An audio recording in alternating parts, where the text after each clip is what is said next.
क्या आप जानते हैं कि कैंसर, जिसे अक्सर बड़ी उम्र की बीमारी माना जाता है, अब खतरनाक तरीके से युवाओं को अपनी चपेट में ले रहा है। हाँ। हर गुजरती पीढ़ी के साथ इसका खतरा बढ़ता जा रहा है। आखिर ऐसा क्यों हो रहा है?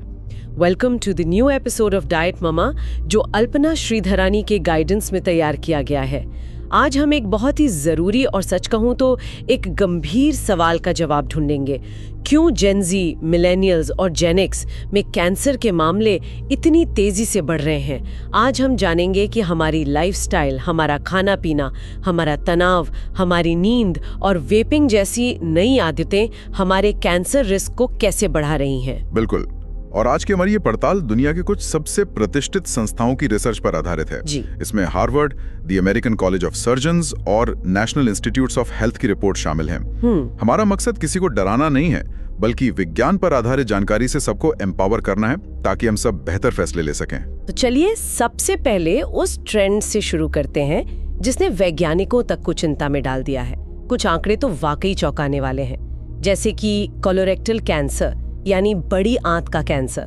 1995 में 55 साल से कम उम्र के लोगों में ये कुल मामलों का सिर्फ 11% था। सिर्फ 11%? और 2019 तक ये आंकड़ा बढ़कर हो गया 20%। 20%? मतलब लगभग दुगना। हाँ, लगभग दुगना। ये साफ संकेत है कि ये अब सिर्फ बुजुर्गों की बीमारी नहीं रही। इसी को विज्ञान की भाषा में बर्थ कोहर्ट इफेक्ट कहते हैं। ये एक बहुत दिलचस्प कॉन्सेप्ट है। बर्थ कोहर्ट इफेक्ट, इसका मतलब क्या हुआ? इसका सीधा सा मतलब ये है कि कोई इंसान किस साल में पैदा हुआ है वो उसके स्वास्थ्य के जोखिमों को तय कर सकता है।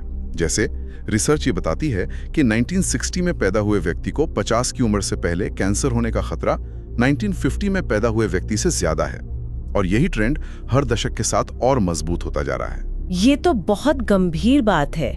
मतलब हर आने वाली पीढ़ी एक ज्यादा बड़े खतरे के साथ जी रही है। तो इसकी वजह क्या है? हमारे जीन्स या हमारा माहौल? ज्यादातर सबूत हमारी बदलती जीवन शैली की तरफ इशारा करते हैं, खासकर दूसरे विश्व युद्ध के बाद जो वेस्टर्न लाइफस्टाइल पूरी दुनिया में फैला है। इसका एक बेहतरीन उदाहरण है जापान। जापान? कैसे? जापान एक विकसित और अमीर देश है ना? लेकिन वहाँ के युवाओं में पाचन तंत्र से जुड़े कैंसर के मामले उतनी तेजी से नहीं बढ़े जितने अमेरिका या साउथ कोरिया जैसे देशों में बढ़े। अच्छा, और इसकी वजह? दो मुख्य वजहें। एक, उनका पारंपरिक खान पान, जिसमें फर्मेंटेड फूड्स, मछली, सब्जियां ज्यादा और प्रोसेस्ड फूड बहुत कम होता है। और दूसरी वजह? उनकी एक्टिव लाइफस्टाइल। ये छोटी छोटी आदतें मिलकर एक बड़ा सुरक्षा कवच बनाती हैं। ओके, तो फिर इन लाइफस्टाइल फैक्टर्स को एक एक करके समझते हैं। सबसे पहले खाना। हम सब जानते हैं कि हेल्दी खाना चाहिए, पर आजकल की दुनिया में इसका असली मतलब क्या है? इसकी शुरुआत हमें करनी होगी अल्ट्रा प्रोसेस्ड फूड से। मतलब ये पैकेट वाले फूड्स, इंस्टेंट मील्स। हाँ, इंस्टेंट नूडल्स, पैकेज स्नैक्स, मीठे drinks, ready to eat meals. समस्या ये है कि ये चीजें शरीर में एक स्थायी लो ग्रेड सूजन पैदा करती हैं। इसे क्रॉनिक इन्फ्लेमेशन कहते हैं। और ये सूजन सालों साल हमारे शरीर के अंदर कोशिकाओं को नुकसान पहुंचाती रहती है। और यही सूजन फिर आगे चलकर कैंसर जैसी बीमारियों की जड़ बनती है। एग्जैक्टली। एक स्टडी में पाया गया कि जो महिलाएं सबसे ज्यादा अल्ट्रा प्रोसेस्ड फूड्स खाती हैं, उनमें प्री कैंसरस पॉलिप्स यानी कैंसर बनने से पहले की गांठें होने का खतरा 45% तक बढ़ जाता है। 45%? और प्रोसेस्ड मीट के बारे में क्या, जैसे सॉसेज या सलामी? यहाँ पर विज्ञान बहुत साफ है। असल में इन मीट्स को प्रिजर्व करने के लिए नाइट्रेट्स का इस्तेमाल होता है। जब ये नाइट्रेट्स हमारे पेट में जाते हैं तो ये नाइट्रोसमीन्स नाम के कंपाउंड्स में बदल जाते हैं। नाइट्रोसमीन्स? जी। और ये नाइट्रोसमीन सीधे हमारी आंत की कोशिकाओं के डीएनए पर हमला करते हैं। ओहो, तो खतरा मीट में उतना नहीं जितना उसे प्रोसेस करने के तरीके में है। ये जानना कितना जरूरी है। बिल्कुल। आंकड़े देखें तो रोजाना सिर्फ 50 ग्राम प्रोसेस्ड मीट खाने से कोलोरेक्टल कैंसर का खतरा 18% बढ़ जाता है। और इसका कोई तोड़ है? दूसरी तरफ हर दिन सिर्फ 10 ग्राम फाइबर बढ़ाने से, जो हमें दालों, सब्जियों और साबुत अनाज से मिलता है, ये खतरा 10% कम हो जाता है। वाह, मतलब हमारी प्लेट में ही समस्या भी है और समाधान भी। अगर आपको भी लगता है कि खाने के पीछे का ये विज्ञान जानना जरूरी है, तो इस वीडियो को एक लाइक देकर हमारा मनोबल जरूर बढ़ाएं। और इसी विषय पर अल्पना जी का एनालिसिस हमें ये समझने में मदद करता है कि हमारी प्लेट में क्या है। इसका असर सिर्फ हमारे वजन पर नहीं, बल्कि हमारे शरीर के हर एक सेल के स्वास्थ्य पर पड़ता है। तो ये हुई खाने की बात। अब बात करते हैं तनाव की, जो आज हर किसी की जिंदगी का हिस्सा है। आपने बिल्कुल सही पकड़ा। तनाव सिर्फ एक मानसिक एहसास नहीं है, ये एक शक्तिशाली बायोलॉजिकल प्रक्रिया है। जब हम लंबे समय तक तनाव में रहते हैं तो हमारा शरीर फाइट और फ्लाइट मोड में चला जाता है और कॉर्टिसोल और एड्रेनलिन जैसे हार्मोन्स रिलीज करता है। तो ये हार्मोन शरीर को नुकसान कैसे पहुंचाते हैं? यहाँ पर बात वाकई दिलचस्प हो जाती है। इसके दो मुख्य तरीके हैं। पहला, कुछ स्टडीज में पाया गया है कि ये हार्मोन सीधे सीधे ट्यूमर सेल्स के लिए ईंधन का काम कर सकते हैं। लेकिन दूसरा तरीका ज्यादा खतरनाक है। ये हार्मोन्स हमारे इम्यून सिस्टम यानी शरीर की सेना को कमजोर कर देते हैं। शरीर की सेना? हाँ, हमारे शरीर में नेचुरल किलर सेल्स नाम के सैनिक होते हैं। उनका एक ही काम है, कैंसर कोशिकाओं को उनके बनते ही ढूंढकर खत्म कर देना। लेकिन लगातार तनाव इन सैनिकों की ताकत छीन लेता है। और अब तो यह भी साबित हो चुका है कि क्रॉनिक स्ट्रेस सीधे तौर पर डीएनए को भी डैमेज करता है। यानी तनाव सिर्फ हमें थका नहीं रहा, बल्कि सेल्यूलर लेवल पर हमें बीमारियों के प्रति कमजोर बना रहा है। ये भागदौड़ भरी जिंदगी हमें एक और जरूरी चीज से दूर ले जाती है, नींद। हम अक्सर काम या मनोरंजन के लिए नींद की कुर्बानी दे देते हैं। इसकी असली कीमत क्या है? इसकी कीमत हमारा शरीर सेल्यूलर लेवल पर चुकाता है। जब हम गहरी नींद में होते हैं तो हमारा शरीर एक रिपेयर मोड में चला जाता है। दिन भर में हमारे डीएनए में जो छोटे मोटे डैमेज हुए हैं, शरीर उन्हें इसी समय ठीक करता है। तो जब हम नींद पूरी नहीं करते तो ये रिपेयर का काम अधूरा रह जाता है। हाँ, और ये अधूरा काम इकट्ठा होता रहता है। नींद की कमी से मेलेटोनिन हार्मोन का प्रोडक्शन भी कम हो जाता है। हम मेलेटोनिन को सिर्फ नींद का हार्मोन समझते हैं, पर इसमें शक्तिशाली एंटी कैंसर गुण भी होते हैं। मतलब ये हार्मोन हमें कैंसर से बचाने में भी मदद करता है। जी, और तनाव की ही तरह अधूरी नींद हमारे इम्यून सिस्टम को कमजोर करती है और शरीर में सूजन बढ़ाती है। स्टडीज साफ दिखाती हैं कि जो लोग रोजाना 6-7 घंटे से कम सोते हैं, उनमें ब्रेस्ट, प्रोस्टेट और कोलोरेक्टल कैंसर का खतरा ज्यादा होता है। ये तीनों चीजें, खराब खाना, तनाव और अधूरी नींद, एक दूसरे से कितनी जुड़ी हुई हैं। अगर आप भी इस बात से सहमत हैं कि अच्छी सेहत के लिए इन बुनियादी आदतों को अपनाना सबसे ज्यादा जरूरी है, तो हमारे चैनल को सब्सक्राइब करना मत भूलिएगा। बिल्कुल। अब एक ऐसे खतरे की बात करते हैं जिसे अक्सर सेफर ऑल्टरनेटिव कहकर बेचा जाता है, खासकर युवाओं के बीच। वेपिंग या ई सिगरेट्स। हाँ, इसके बारे में बहुत भ्रम है।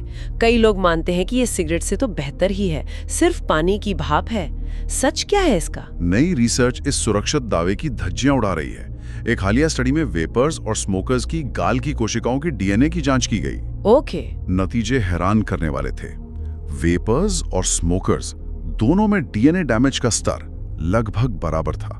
बराबर। और जो कुछ नहीं पीते, उनके मुकाबले उनसे 2 गुने से भी ज्यादा। 2 गुने से ज्यादा।